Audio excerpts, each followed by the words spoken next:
Hamba persembahkan kisah tentang seekor sapi yang menjadi lambang ketaatan kepada perintah ilahi. Kisah ini bukan hanya untuk hiburan, tetapi membawa pelajaran tentang ikhlas, taat, dan takwa. Sapi yang dipilih. Sebuah kisah taat dari zaman Bani Israel. Pada suatu zaman yang jauh sebelum kita, di masa Nabi Musa, alaihi salam, hiduplah seekor sapi betina yang tidak terlalu besar, tidak pula terlalu kecil. Warnanya kuning keemasan, cerah dan menyenangkan hati siapapun yang memandangnya. Sapi ini hidup di ladang milik seorang lelaki saleh yang selalu menjaga hak Allah dan memperlakukan setiap makhluk dengan penuh kasih sayang. Si sapi, walaupun hanya seekor hewan, memiliki hati yang bersih. Ia tidak pernah membangkang tuannya, selalu kembali tepat waktu, dan tidak pernah merusak tanaman seperti sapi lainnya. Tiap kali mendengar azan dari perkampungan, si sapi berhenti makan dan mengangkat kepalanya ke langit, seolah mengerti bahwa Tuhannya sedang dipanggil. Sebelum lelaki saleh itu wafat, dia berdoa, "Ya Allah, lindungilah sapi ini dan jadikan ia bermanfaat untuk orang-orang yang taat kepada Mu." Dan Allah mengabulkan doanya.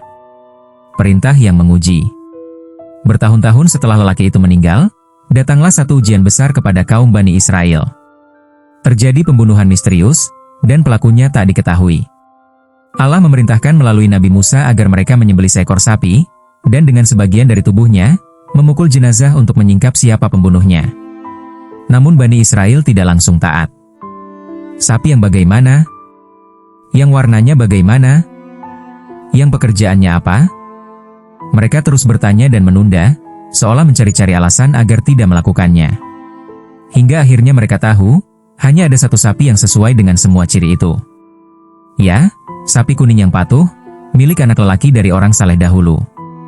Anak itu, yang masih menjaga iman seperti ayahnya, tidak menjual sapi itu dengan harga dunia.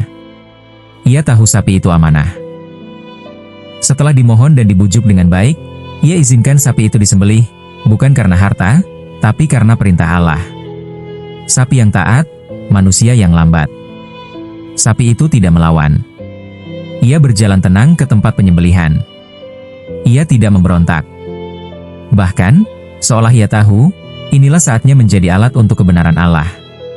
Ketika sepotong dari tubuhnya dipukulkan kepada jenazah, atas izin Allah, mayat itu hidup sejenak dan menunjuk siapa pembunuhnya. Kebenaran pun terungkap.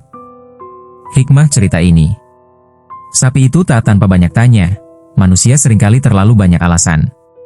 Allah mengangkat derajat makhluk yang patuh, walau ia seekor hewan. Satu ketaatan bisa membuka jalan kebenaran bagi seluruh kaum. Ikhlas itu tidak bersuara, tapi Allah Maha Tahu. Demikianlah kisahnya, Baginda.